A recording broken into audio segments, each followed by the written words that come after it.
Welcome to the Experience Strategy Podcast with Joe Pine, co-author of The Experience Economy, Dave Norton, an experience strategist from Stone Mantle, and me, Aranza Savas, a meaningful motivation strategist at Stone Mantle.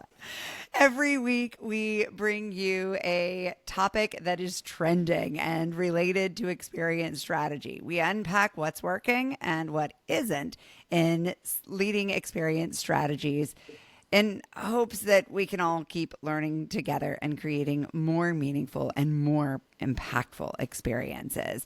This week, we've been looking at an HBR article. This one was written by Kevin Evers.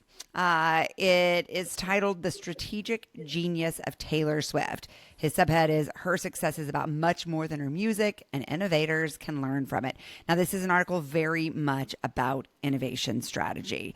It really looks at the key ways that Taylor, consciously or maybe unconsciously, intentionally or unintentionally, has leveraged core tenets of innovation strategy in order to maintain relevance for many years as one of the top 10 best-selling artists of all time.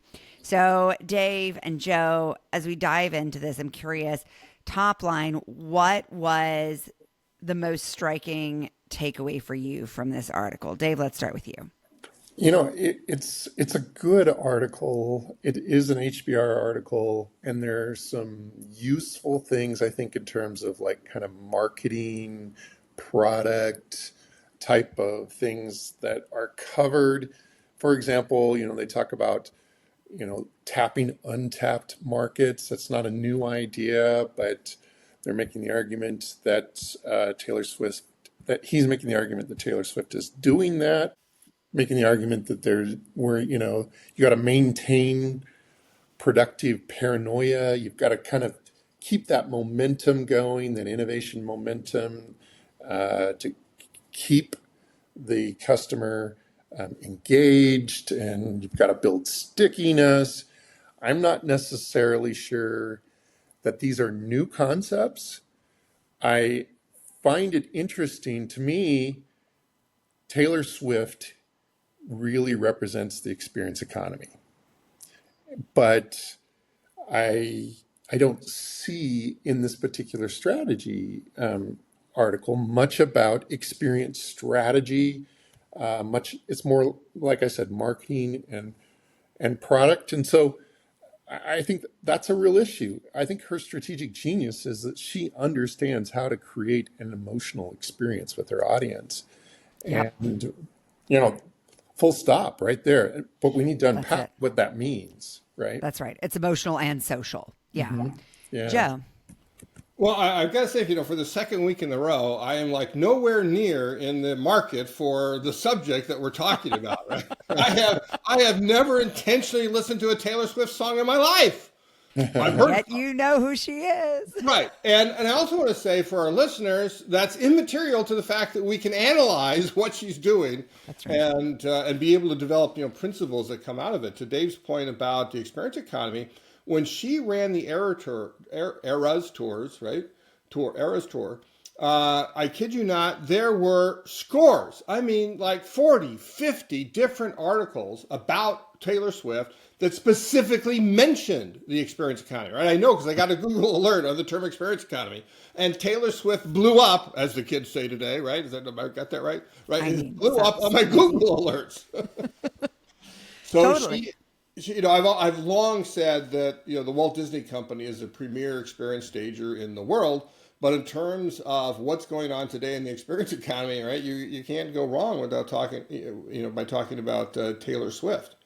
Absolutely. And so I think Dave's right, though. The article doesn't really approach it from that standpoint. It's as if Taylor Swift was a product, right, as opposed to a physical product, even as opposed to the experience that she is. And the way that she brings together the studio albums, right? The streaming, which I didn't know that much about until I read the article, the way she affected streaming, but in particular, the live tours, right? In the face of streaming, live tours is the way you connect with audiences. It's a way most popular artists make money today, right? It's not off the albums and off the streaming. And as an aside, I'll also say I had no idea she started as a country artist. I just thought pop the whole time. Wow. Yeah, that tells you how little I know. But in terms of experiences, she was great. The other thing I'll mention is Dave mentioned this too about her connection with consumers, right? And I thought that was good, and being able to see what she does and how she specifically thinks about it, and in our term strategizes. I don't know that she actually sort of denies doing that in the article, but she is a strategist. And she does think strongly about how she interacts with them to get them involved, to get them delving deep into her words and her songwriting, and figure out what does stuff really mean, who is it really about, and so forth. And it reminded me of my friend Eddie Yoon, who wrote a Harvard Business Review Press book called Super Consumers. And that Taylor Swift perhaps has more super consumers than any other business in the world, right? That'd be my guess, right? And super consumers are not just fans, and they're not just fanatic. They buy a lot, but they're emotionally connected, right? They're really involved and have that emotional connection to the quote unquote product, which is the Taylor Swift experience. Yeah, that's exactly right. And I'll tell you what was most fascinating for me, because I'm an overachiever and I did secondary research on this with my 16-year-old. She's a new fan. She's much younger than Taylor. Totally different generation. And yet, when I read her the headline of this article, I said, what do you think it's going to talk about? She literally knew every single point in this article, which tells me that this story has been wildly successful in its ability to reach consumers and become a part of the mythology of this character. Can you give us an example of what? No, she started with, I told her the headline of the article, and she said, well, Taylor is an artist. She is a songwriter first and foremost. She is not a strategist. And 2 lines into the article, the author says the same thing. And then my daughter continued to go through beat by beat, essentially what's been uttered in this article, and explain it as a part of the artistry and the authenticity. And I'm using that word super intentionally because Joe wrote that book too. And I really think that's the magic of this mythology. It is, and he brings it up a little bit in terms of her collaborations. In the article, he says, she collaborated with somebody else. She had this reputation as a songwriter. And so to collaborate with another songwriter was a bit of a risk. And yet they were able to authentically put both of their stamps on it so that it felt super truthful. And my daughter, when I asked her about the appeal for her, she said, I think of her as a big sister.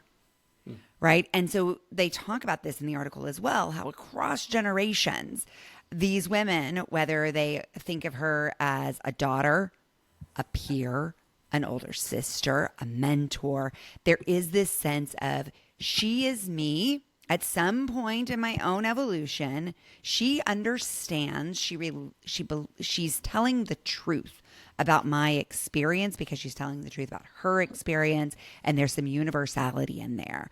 And that, to me, is why the experience has been so successful, because it's so rooted in authenticity and empathy. Hey friends, you probably already know that Joe, Dave, and I lead a year-long program called the Experience Strategy Collaborative. It's designed to help strategists build better experiences. It's springtime, so of course it's that time of year when we invite a new group of experienced strategists to step into the collaboratives and become master strategists. You and your company join the program and you decide on a project or initiative that you want to be informed by the research we do.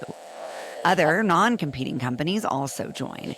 Each quarter, we have summits where you meet people from other industries. And in between, Stone Mantle does amazing research on your behalf to advance your initiative and the other companies. This year, our theme is Only Companies with a Point of View Survive. And for listeners of this podcast, we have an amazing experience to offer. For one happy listener, we'll be giving away a one-person membership. That's a $35,000 value. Yep. That happy winner can participate in the collaboratives for free. There's just a few rules, and you have to subscribe to the Experienced Strategist Substack to be eligible. We've posted an entry form in the show notes, which is also available on Substack. Go to theexperiencedstrategist.substack.com for all the details. And one of the, she actually follows one of the principles we talk about in the book on authenticity, which is how do you if you're authentic, you know this, in particular it means you're true to self and you are what you say you are. But then how do you do something new? How do you go beyond the bounds of what people are expecting from you? And she did it very well by the article talked about how she did this song with 3 songs on an album actually with the producer and songwriter you talked about. And it said though that when you listen to it, it's unmistakably Taylor Swift, and it's unmistakably this other person, Mayer, I think was his name. John Mayer. The other That's not person. who she was writing. No, that's not who she was writing with. No, there is conversation about her dating John Mayer, but that is not who she was collaborating with. No, it was Keith Urban. No. Keith Urban. Not that she was songwriting with. No, it's not. Right. So anyway, Mike somebody. The point was unmistakably the producer. My daughter would know his name. Right. So you get both of those that are there. So she never lost. It wasn't like she jumped so far away from where she is that she could still maintain that true to selfness, that key standard of authenticity, while obviously being very different than she was before. And to me, that's what this article should be about. Really, is how it is that she's able to stretch, stay true to herself. This is what companies need to understand. These are the principles that they need to understand. She wouldn't call herself a strategist, and neither would your daughter or Ansis. But she's principle driven. Because that wouldn't feel authentic. But she's right, like that's controlling the story, which is brilliant. But what I think she is principle driven. I think what she has is a series of principles that she relies on that create that authenticity. And, and they're not all kind of values-based principles. I'm sure people feel that as well. But there's some principles like the way that you just want to spend time with her. Everybody wants to spend time with her. They love her songs. Anybody who interacts with her finds her very pleasant to be around. She doesn't like confrontation. She tries to avoid it as much as possible. So I think that there's a lot that she's doing, but I think the reason that all of those other articles were written is that she demonstrated how a stadium should be used. She demonstrated how social media should be used. All of these different experiential platforms, how streaming should be done. All of these different experiential platforms, she's brought them together. I mean, that takes real organization, real teamwork. She's got a great team that supports her, and she knows what she's doing as well. And she made what, $1.6 billion? Worth $1.6 billion, I think it was. Yeah. I Off think of one tour. What we're seeing here is that she's really, and this is sort of what you're saying, she's really good at doing what we teach in the collaborative. She's doing functional, emotional, social, and aspirational jobs really well. Yeah. Yeah. Right? Yeah. And by paying careful attention to how she optimizes each of those jobs individually, she's creating something that has allowed her to authentically evolve, right? Because that is an important point of this, right? That she does change frequently, but she's changing in a way that still feels really rooted and true to who she is. And so that lets us create trust. And in this trust poor environment that we are in, that trust is an incredible incredibly valuable commodity. Absolutely. Absolutely. I use her as an example of someone who has a point of view. I think more than just being a brand, which can, it's an image, it's not, but she really has a point of view about life.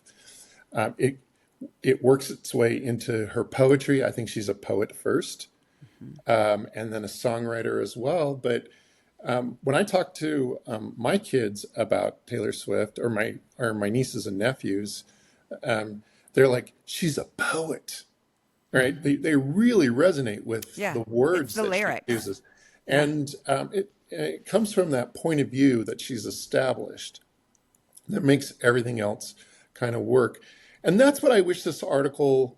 I wish this article had kind of identified some new ground and really understood, things like being true to yourself, like you talked about, Joe, authenticity, um, you know, uh, that this was time well spent. Some of the, Right. I wish it had been about experiences, but they talked about it as if she was a package Right. you Exactly. wrap up Right. and you ship out to people. And it's just not the right nomenclature. Or would you talk about Well, there's jobs certainly being more done to as well? learn from her if we look at her as an experienced strategist than as a saleable product. Yeah. Joe? Yeah, well, I want to get back to the jobs to be done too, because I think for super consumers, she's doing a systemic job, right? Because Yes, they're wrapping this into their life. It's something that's they're right. thinking about all the time. Although Arances put you on the spot a little bit, I didn't see anything in the article related to aspirational jobs. Is there something with your daughter in particular that you think there's an aspirational job being done here? Yeah. And I think we hear it in the mentorship piece of this that I mentioned, that there is this sense that, and it's not about like, I'm going to be famous. It's like, I'm going to have a girl squad. Yeah, I'm, ge- she's a guide. She's a yeah, guide. she's a guide. In some ways, And she's kind of like she, a female Particularly through oracle. breakups, I understand. Yeah. how I'm going to get through this. And so much of it, though, is about the girl squad. And you look at the experience is designed for girl squads, multi generational, friend squads, you name it. It is about community. And so that's the aspirational job I think she's doing, is one that says you're going to have your pals, because that's been like that's been a huge part of not only her music, but her brand, is these girls getting through things together. Yeah.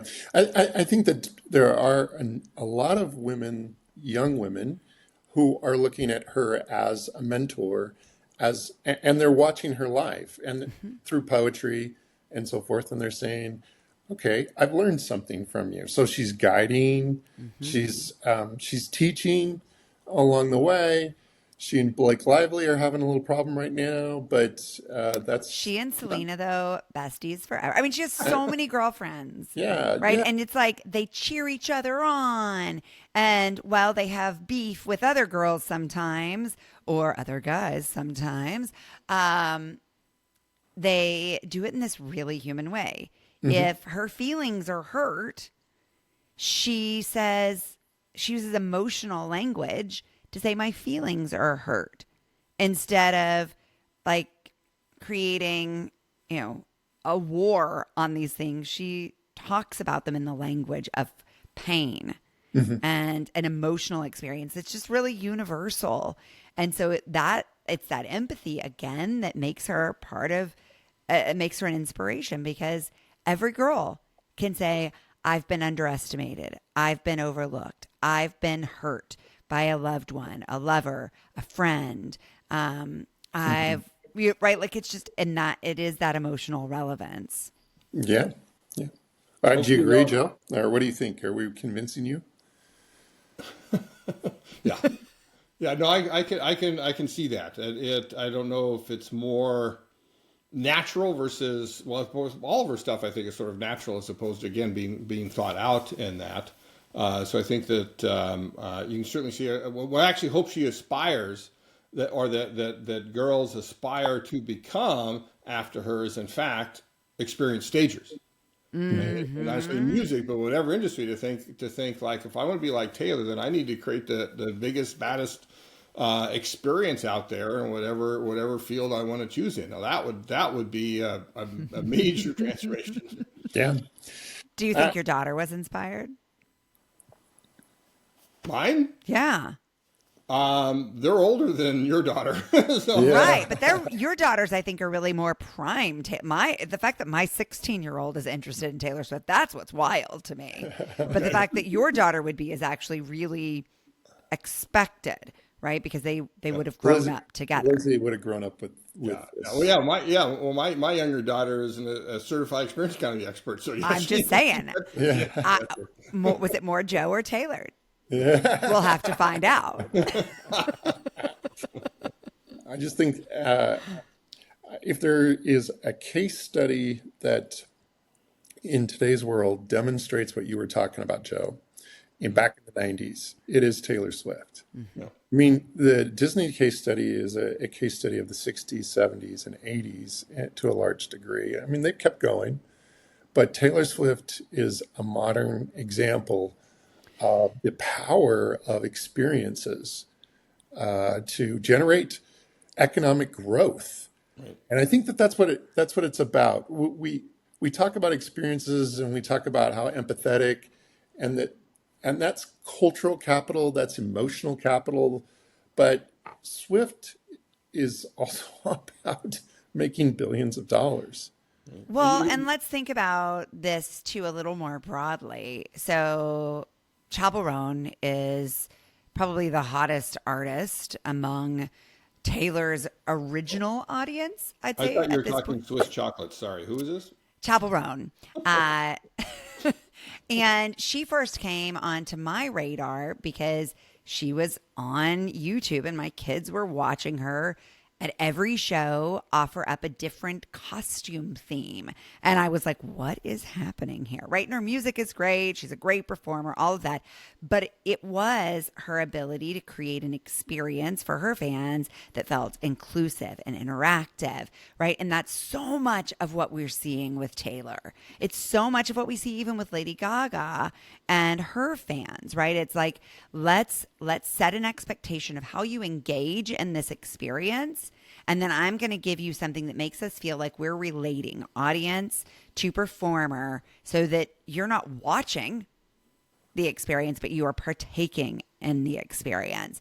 And so, like, if we were to spend a little more time on why a Taylor Swift experience is so exciting and energizing for an audience, that to me is what really is at the root of it. It's like, yes, that social job of I'm going with my girls and we're going to have the time of our lives together and we're going to make memories. But it's also, I'm going to feel like Taylor and I are connecting in some way. Totally agree. So maybe it's a good way to end. But to Dave's point earlier, I believe I'm correct in this. I could be wrong. But I believe it was at a Taylor Swift concert that somewhere, some nearby university registered it on a seismograph. Yeah. Right, because of how engaged her fans were. I may be wrong on that. It may have been some other act, but I know I'm right. In fact, in like all these articles that talk about her in the experience economy, is it made a measurable difference in GDP. So Yeah. like, Massive. Yep. When they go to State Kuala level, Lumpur, city Malaysia, levels, sometimes country that level. was measurable. Yeah. Yeah. Exactly. So if you're looking for proof that experiences drive economic reward, then there you go. oh yeah, Look no further. experiences create value. Experiences create value for services. Experiences create value for goods. She's an example of the entire pyramid Right. being represented. And according to you, transformations as well at the top of the pyramid. Yeah. I think so. Yeah. This has been fun, guys. For those of you listening, thank you for continuing to tune in with us. Please share these episodes with other experienced strategists and reach out to us. We'd love to hear from you all over on LinkedIn, or you can find the entire catalog of podcast over at stonemantle.co on the Experience Strategy Podcast tab.